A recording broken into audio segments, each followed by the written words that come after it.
ये तीन औरतें सावन सोमवार व्रत भूल से भी ना करें।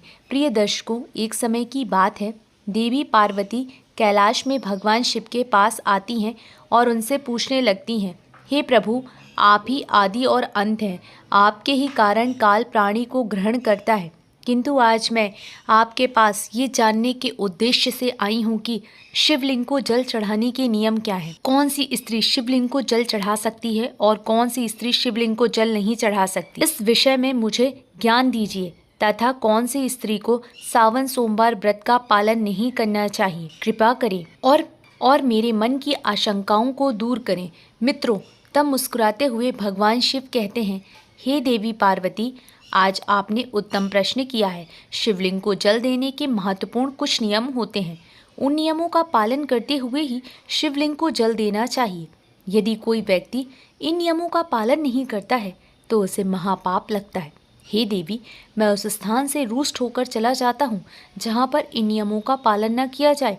हे प्रिय, आज मैं उन तीन स्त्रियों के विषय में बताने वाला हूँ जिन्हें शिवलिंग को जल नहीं चढ़ाना चाहिए।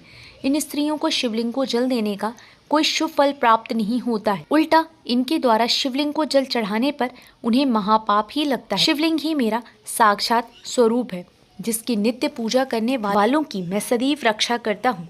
आपने देखा है कि किस प्रकार मात्र 12 वर्ष की आयु वाले मार्कंडे को अमृत का वरदान प्राप्त हुआ था। हे पार्वती, शिवलिंग को जल चढ़ाने के नियम बताने से पूर्व मैं आपको मेरे परम भक्त सुमति की एक प्राचीन कथा सुनाता हूँ, जिसे आप ध्यान से सुनिए।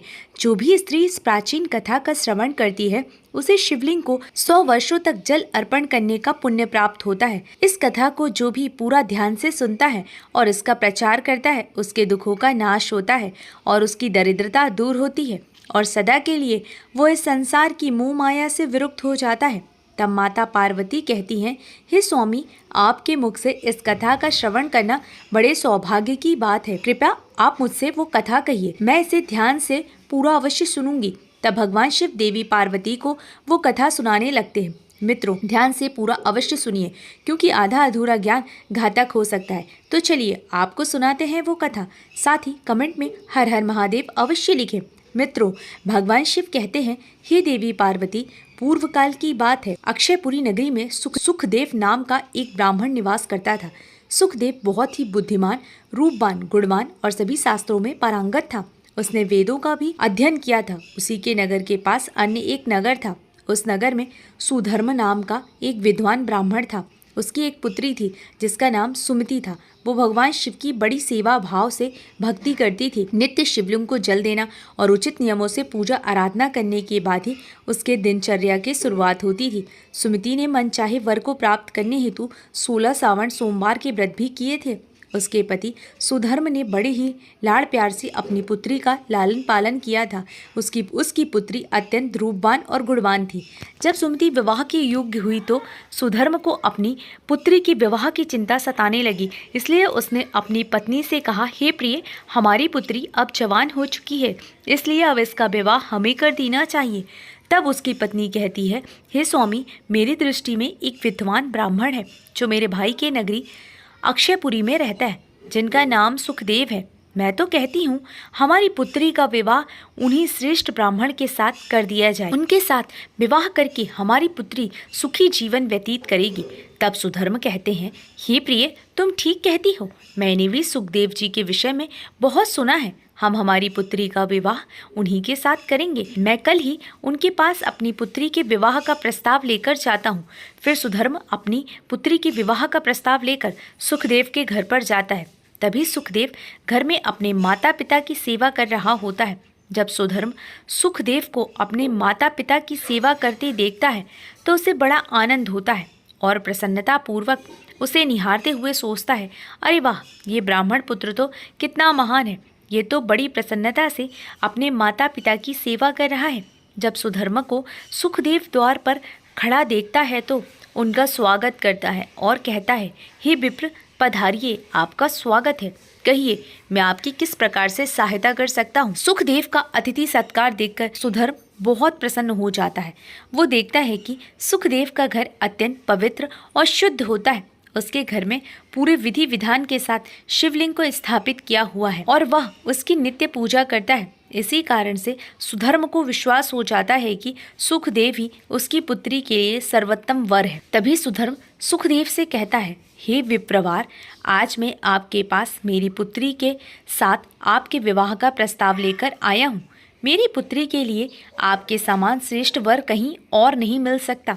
तब सुखदेव के माता पिता भी ये बात सुनकर प्रसन्न हो जाते हैं और सुखदेव को विवाह के लिए मना लेते। फिर सुखदेव भी विवाह के लिए तैयार हो जाता है।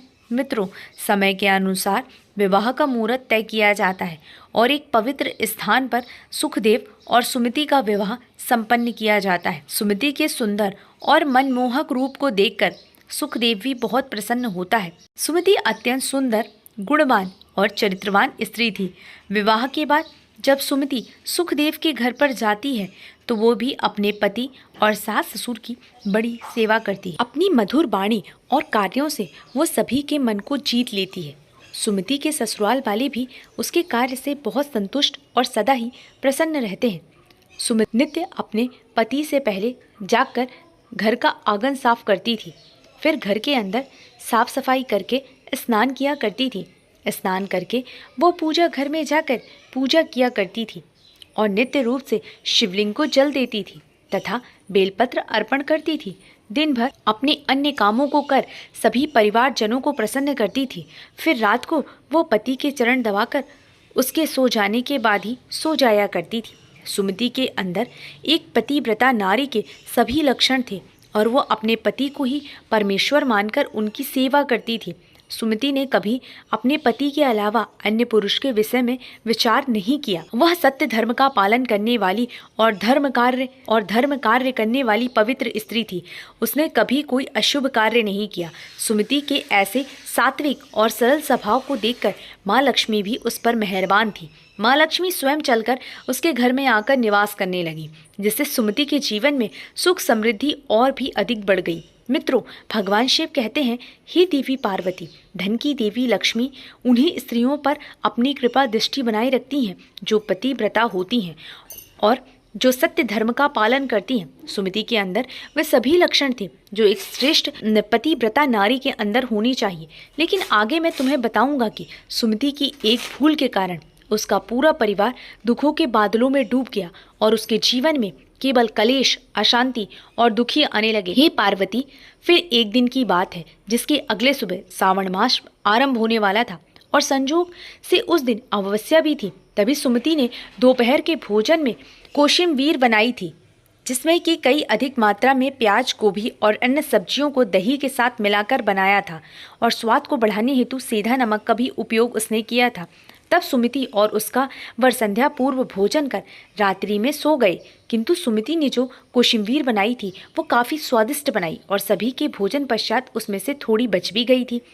जब अगली सुबह सुखदेव और सुमति जल्दी सुबह उठे तो उन्हें रात की बनाई हुई कोशिम्बीर बहुत पसंद आई थी और उन दोनों ने उसे खा लिया। मित्रों, कहते हैं कि प्याज के अधिक सेवन करने से मनुष्य की कामुकता बढ़ जाती है।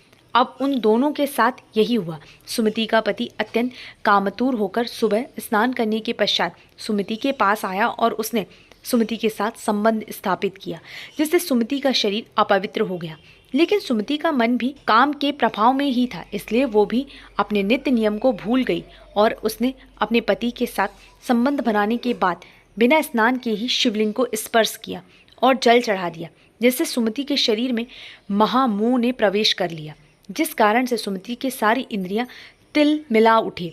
सुमति के शरीर में महामोह के प्रवेश करते ही भगवान शिव क्रोधित होकर वहां से चले गए तथा इस अपवित्र अवस्था को देख शिव जी अपने ही भक्त से रुष्ट होकर वहां से चले जाते हैं। तब से सुमति के शरीर में निवास कर रहे उस महामोह ने उसे सभी धार्मिक कार्यों से वंचित कर दिया तथा उसने अपने सभी श्रावण सोमवार व्रतों के पुण्य को नष्ट कर दिया। उन दोनों ने अनजाने में लहसुन प्याज का सेवन किया तथा सोमवार के व्रत के दौरान सुमति ने सेंधा नमक का उपयोग अपने भोजन में किया, जिस कारण से उसका व्रत भी विफल हो गया। जिस व्रतों को करने से मनुष्य को महापुण्य की प्राप्ति होती है, वही सुमति अपने अनजान दुष्कर्मों से पाप की भागी बनती जा रही थी। महामोर के शरीर में वास होने के कारण सुमति की मति भ्रष्ट हो जाती है तथा इसका विपरीत प्रभाव सुमति के पति पर भी पड़ा और वह भी सदा कामतुर होकर सुमति के साथ भोग विलास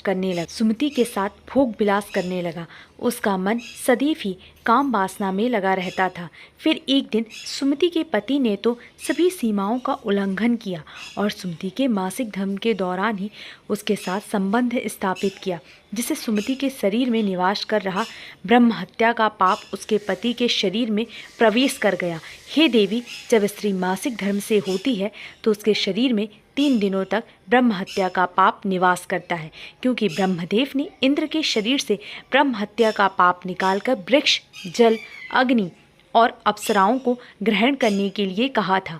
उसी समय से स्त्रियों के शरीर में मासिक धर्म के दौरान ब्रह्म हत्या का पाप निवास करता है, और जो भी पुरुष मासिक धर्म के दौरान स्त्री को स्पर्श करता है अथवा उसके साथ संबंध बनाता है तो ये पाप उसके शरीर में प्रवेश कर जाता है।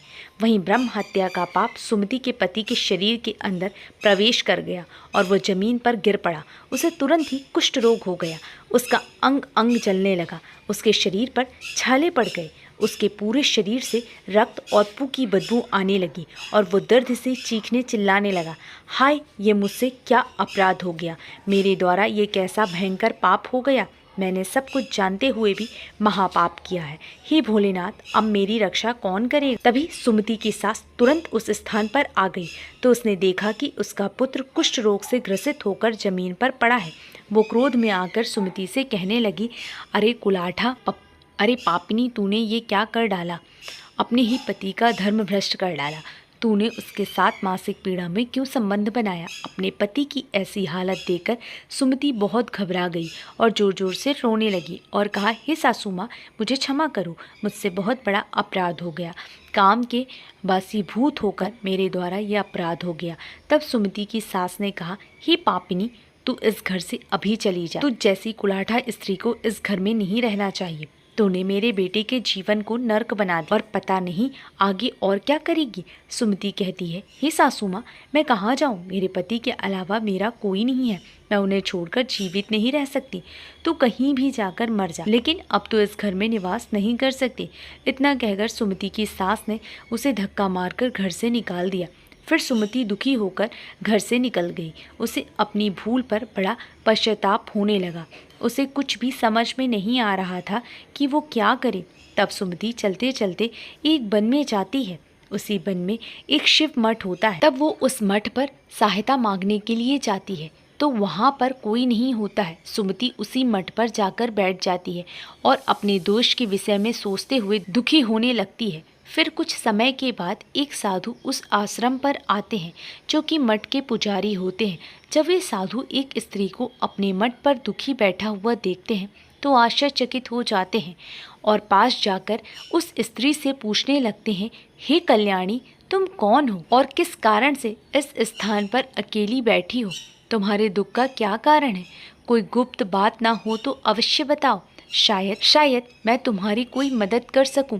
तब सुमति कहती है, हे मुनिवर, मेरा नाम सुमति है। मेरे द्वारा घोर पाप हो गया है। उसी कारण से मैं अपने परिवार से बिछड़कर इस स्थान पर आई हूँ। तब साधु कहते हैं, हे देवी, ये क्या कह रही हो। तुमने कौन सा पाप किया है, मुझे विस्तार से बताओ। मैं तुम्हारी कोई सहायता कर सकूं तो प्रयत्न अवश्य करूंगा। सुमति कहती है, हे मुनिवर, मेरे द्वारा घोर पाप हो गया है। मासिक धर्म के दौरान मैंने पति के साथ संबंध बनाया था। इस कारण से मेरे पति कुष्ठ रोग से ग्रस्त हो गए हैं और दुख भोग रहे हैं। फिर साधु कहते हैं, बेटी, तुम चिंता मत करो। तुम्हारे द्वारा जो पाप हुआ है उसका प्रायश्चित करो, तुम्हें पाप से मुक्ति मिल जाएगी। तुम इस मठ में रहकर भगवान शिव शंकर की पूजा करो, शिवलिंग को नित्य जल दो और बेलपत्र अर्पण करो। यही तो पूरे संसार के पिता हैं। जो भी इनके शरण में आता है उसका उद्धार निश्चित ही होता है और तुम्हारा पति भी जल्दी ठीक हो जाएगा। फिर वह सुमति वहीं पर उसी शिव मठ में रहकर भगवान शिव और शिवलिंग की नित्य पूजा करने लगती है।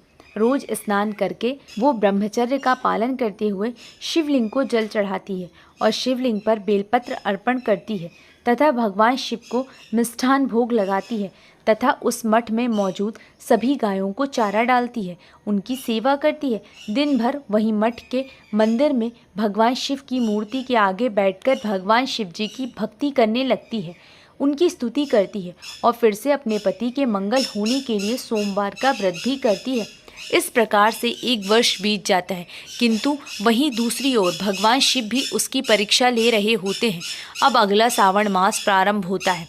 तब साधु महाराज कहते हैं, हे पुत्री, तुम इस सावन मास में निरंतर सभी सोमवार का व्रत करो, शिव जी का ही सदैव ध्यान करो और याद रहे कि कोई भूल ना हो। अब मैं तुम्हें सावन सोमवार व्रत के विषय में विस्तार से बताता हूँ, तुम इसे ध्यान से सुनो। किसी भी स्त्री या पुरुष को सावन माह में किसी भी प्रकार के तामसिक पदार्थों का सेवन नहीं करना चाहिए।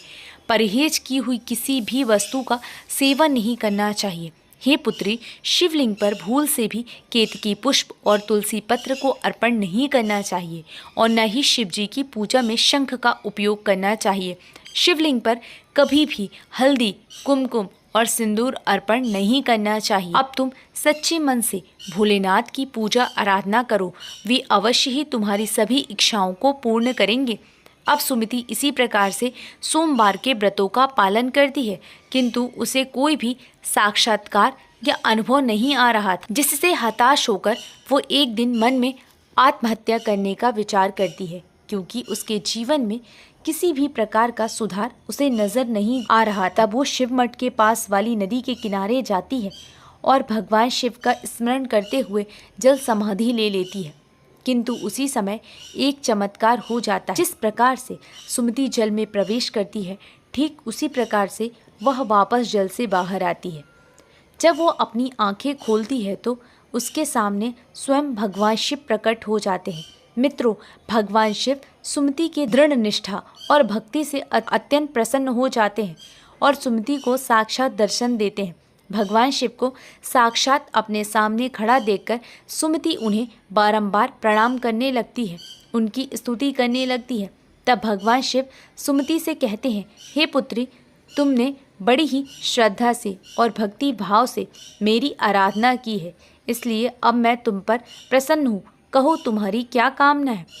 तब सुमति कहती है, हे प्रभु, कृपया मुझे बताइए, मेरे किस दोष के कारण मेरे अंदर काम का वास हो गया है, जिस कारण से मेरे द्वारा घोर पाप हुआ और मेरे पति को कुष्ठ रोग हो गया। भगवान शिव कहते हैं, हे पुत्री, अब तुम ध्यान से सुनो। तुम्हारे द्वारा अनजाने में ही एक पाप हुआ था, जिस कारण से तुम्हारे अंदर महामोह ने प्रवेश कर लिया था। एक दिन सावन माह में तामसिक पदार्थ का सेवन करके तुमने अपने पति के साथ संबंध बनाने के बाद बिना स्नान किए ही शिवलिंग स्पर्श करते हुए जल दिया। पति पत्नी जब रति क्रिया करते हैं तो उनका शरीर अपवित्र हो जाता है और ऐसी अवस्था में शिवलिंग को कभी स्पर्श नहीं करना चाहिए। शिवलिंग मेरा ही पूर्ण अंश अवतार। तुमने अपवित्र अवस्था में ही शिवलिंग को जल अर्पण किया था, जिस कारण से मैंने तुम्हारे घर का त्याग और फिर महामोर ने तुम्हारे अंदर प्रवेश कर लिया। इसी महामोर के कारण तुम्हारे और तुम्हारे पति के अंदर काम का प्रभाव अधिक बढ़ गया और मासिक धर्म के दौरान स्त्री के साथ संसर्ग होने के कारण तुम्हारे पति को कुष्ठ रोग हो गया। वहाँ सुमति कहती, हे प्रभु, अनजाने में मुझसे ये बड़ा पाप हो गया है, अब इस पाप का क्या प्रायश्चित है? भगवान शिव कहते हैं, सुमति, इस पाप का प्रायश्चित तुमने 1 वर्ष तक ब्रह्मचर्य व्रत का पालन करके कर लिया है और 16 सोमवार का निरंतर व्रत भी किया है, इसलिए अब तुम पापों से मुक्त हो। सुमति कहती है, हे प्रभु, कृपया मुझे बताइए, इस अवस्था में शिवलिंग को जल नहीं चढ़ाना चाहिए और शिवलिंग पर जल चढ़ाने के क्या नियम है? भगवान शिव कहते हैं, हे पुत्री, अब मैं तुम्हें शिवलिंग को जल देने के नियम बताता हूँ, तुम इसे ध्यान से सुनो। हे पुत्री, शिवलिंग अत्यंत पवित्र होता है, ये मुझे सबसे अधिक प्रिय है, इसलिए इसकी सात्विकता, पवित्रता बनी रहनी चाहिए। शिवलिंग को कभी अपवित्र अवस्था में स्पर्श नहीं करना चाहिए। जो स्त्री मासिक धर्म से हो उसे कभी स्पर्श नहीं करना चाहिए। मासिक धर्म के दौरान स्त्री के शरीर में ब्रह्म हत्या का पाप होता है, ऐसे में स्त्री को शिवलिंग को जल नहीं चढ़ाना चाहिए। किसी भी स्त्री और पुरुष को संबंध बनाने के बाद शिवलिंग को स्पर्श नहीं करना चाहिए और न ही इसे जल चढ़ाना चाहिए। संबंध बनाने पर स्त्री और पुरुष का शरीर अपवित्र हो जाता है। ऐसी अवस्था में शिवलिंग को स्पर्श करने पर दोष लगता है, ये महापाप होता है। हे पुत्री, जो स्त्री अपने पति का त्याग करके चली गई हो, जो विवाह के पश्चात अपने पति को छोड़कर अन्य पुरुष के साथ निवास कर रही हो, ऐसी स्त्री को कभी भी शिवलिंग को जल नहीं चढ़ाना चाहिए। शिवलिंग की पूजा करने का अधिकार केवल पतिव्रता या कुंवारी स्त्रियों को ही है। जो स्त्री असती वैश्यवृत्ति की या अनेक पुरुषों के साथ संबंध बनाती है उसे शिवलिंग को जल नहीं चढ़ाना चाहिए। हे सुमति, अब मैंने तुम्हें शिवलिंग को जल देने के संबंध में महत्वपूर्ण नियम बताए हैं, तुम इसे ध्यान में रखो। तब सुमति कहती है, हे प्रभु, मेरा पति कुष्ठ रोग से पीड़ित है, कृपया करके मेरे पति को रोग से मुक्त कीजिए। तब शिवजी कहते हैं, हे पुत्री, तुमने इस शिवलिंग की 1 वर्ष तक पूजा की है और नित्य बेलपत्र अर्पण किए हैं। वृक्षों में बेलपत्र मुझे सबसे प्रिय है। शिवलिंग पर तुमने जो बेलपत्र अर्पण किए थे, तुम उसके पत्ते ले जाकर अपने पति को गुप्त रूप से खिला दो, वो रोग और पापों से मुक्त हो जाएगा। इतना कहकर भगवान शिव अंतर्ध्यान हो जाते हैं। ये सुनकर सुमति बहुत प्रसन्न हो जाती है और भगवान शिव को बारंबार प्रणाम करके धन्यवाद देती है। फिर सुमति उस शिवलिंग पर अर्पित बेलपत्र के कुछ पत्ते उठाकर घर पर जाती है और अपने कोढ़ी पति को खिला देती है। शिवलिंग के पत्ते खाते ही उसका पति एकदम से स्वस्थ हो जाता है और सुमति को गले से लगा लेता है। सुमति की सास भी जब ये चमत्कार देखती है तो वो बड़ी प्रसन्न हो जाती है और फिर वे सभी प्रसन्न से रहने लगते हैं। मित्रों, भगवान शिव कहते हैं, हे देवी पार्वती, इसलिए इन अवस्थाओं में स्त्री को शिवलिंग को जल नहीं चढ़ाना चाहिए और ना ही शिवलिंग को स्पर्श करना चाहिए, अन्यथा इसके अशुभ परिणाम भोगने पड़ते हैं, जैसा सुमति के साथ हुआ था। प्रिय दर्शकों, अब हम जानते हैं शिवलिंग से जुड़े कुछ महत्वपूर्ण नियम। क्या आप जानते हैं भगवान शिव जी की पूजा में ये 3 चीज़ें उपयोग करना वर्जित है। आपको पुण्य की जगह पाप मिलेगा। तो चलिए जानते हैं वो कौन सी हैं 3 चीज़ें। सबसे पहले हैं तुलसी के पत्ते। जी हाँ दोस्तों, तुलसी माता लक्ष्मी का रूप है और माता लक्ष्मी भगवान श्री हरि विष्णु जी की पत्नी है, इसलिए तुलसी के पत्ते कभी भी शिवलिंग पर नहीं चढ़ाना चाहिए। दूसरा है शंख। शिव जी ने शंखचूड़ नाम के दैत्य का वध किया था और उसी की हड्डियों से शंख की निर्मित हुई है। तीसरा है केतकी का फूल। पुराणों के अनुसार भगवान विष्णु और ब्रह्मा जी के विवाद में केतकी के फूलों ने ब्रह्मा जी के झूठ में साथ दिया था। भगवान शिव इस विवाद में निर्णायक की भूमिका में थे। शिव जी ने केतकी का झूठ पकड़ लिया और उसे श्राप दिया कि उसका उपयोग उनकी पूजा में नहीं किया जाएगा। भगवान शिव जी को पीले और सफ़ेद कनेर के फूल पसंद होते हैं, आप उन्हें ज़रूर अर्पित करें। धतूरे के फूल और फूल भी अर्पित कर सकते हैं। साथ ही दूध चंदन से लेप चढ़ाना भी शुभ माना जाता है। पुराणों में शिवलिंग को ही ब्रह्मांड का केंद्र माना गया है। इस केंद्र से समस्त ब्रह्मांड को ऊर्जा प्राप्त होती है। शिवलिंग से ही इस ब्रह्मांड की उत्पत्ति हुई है, इसलिए शिवलिंग को ऊर्जा का केंद्र माना गया है। ऐसी कोई भी वस्तु नहीं रखनी चाहिए जिससे शिवलिंग से निकलने वाली ऊर्जा नकारात्मकता में परिवर्तित हो जाए। वास्तुशास्त्र के अनुसार ऐसी वस्तुएं शिवलिंग के पास रखी जाती हैं तो घर का वातावरण भी नकारात्मक हो जाता है। जैसे कि एक साथ 2 शिवलिंग, तुलसी का पौधा, कांसे के बर्तन। नंदी को भी पास नहीं रखना चाहिए, नंदी को भी थोड़ा दूर ही रखना चाहिए। पूजा स्थल पर या उसके आसपास अशुद्ध, अपवित्र और अशुभ समझे जाने वाली वस्तुएं भूल कर भी नहीं रखनी चाहिए, जैसे चमड़े की वस्तुएं, मृत व्यक्ति की अस्थियां या कलश हड्डियां, मांसाहार इत्यादि। मंदिर और उसके आसपास शुद्धता और सात्विकता रहनी चाहिए। जो मनुष्य शिव जी को जल देते समय 1 लाख बार महामृत्युंजय मंत्र का जाप करता है, उसके शरीर के सभी रोग नष्ट हो जाते हैं और उसका शरीर शुद्ध हो जाता है। 2 लाख बार महामृत्युंजय मंत्र का जाप करता है, उसे अपनी पूर्व जन्म की बातों का स्मरण होने लगता है। और जो मनुष्य 3 बार महामृत्युंजय मंत्र का जाप करता है, उसे काम्य वस्तुओं की प्राप्ति होती है, अर्थात वो जिन वस्तुओं की कामना करता है वो उसे प्राप्त हो जाती है। तो प्रिय दर्शकों, आपको ये कथा कैसी लगी कमेंट करके अवश्य बताएं। जानकारी अच्छी लगी तो वीडियो को लाइक ज़रूर करें और कमेंट में हर हर महादेव अवश्य लिखें। साथ ही चैनल को सब्सक्राइब करें। ऐसी ही रोचक धार्मिक कथाओं के लिए हमारे साथ बने रहिए। धन्यवाद।